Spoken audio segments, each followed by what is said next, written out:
தெங்கால் கிராமத்தில் தபசு மரம் ஏறுதல் நிகழ்ச்சி கோலாகலம்.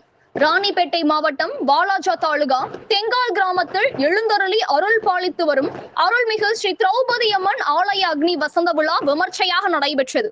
கடந்த 6ஆம் தேதி கொடியேற்றத்துடன் தொடங்கிய இவ்விழாவில் தினமும் ஆரணி புலவர் பாடல்களும், விபூதி வள்ளல் மாணவர் பிரசங்க திலகம், இசைமணி ராம கார்த்திகேயன் அவர்களின் மகாபாரத சொற்பொழிவுகளும், ஆரணி சிவா அம்மு நாடக மன்றம் சார்பில் சேத்துப்பட்டு நம்பேடு வேம்புலி அம்மன் நாடக கட்டைக்கூத்து நிகழ்ச்சிகளும் நடைபெற்றன. இதன் தொடர்ச்சியாக நேற்று நடைபெற்ற தபசு மரம் ஏறுதல் நிகழ்ச்சி பக்தர்கள் மத்தியில் பெரும் பக்தி பரவசுடன் வெகு விமர்சையாக நடந்தது.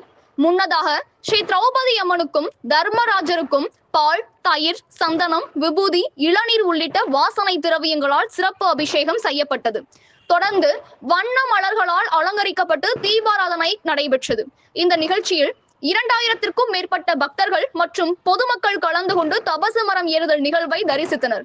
குழந்தை பாக்கியம் வேண்டி பலர் தபசு மரத்தில் தொட்டில் கட்டி தங்கள் வேண்டுதல்களை நிறைவேற்றினர். இறுதியில் அனைவருக்கும் ஆலய நிர்வாகம் சார்பில் அன்னதானம் வழங்கப்பட்டது. இந்த விழாவை நாட்டாண்மைதாரர்கள், விழா குழுவினர், ஊர் பொதுமக்கள் மற்றும் இளைஞர்கள் சிறப்பாக ஏற்பாடு செய்திருந்தனர்.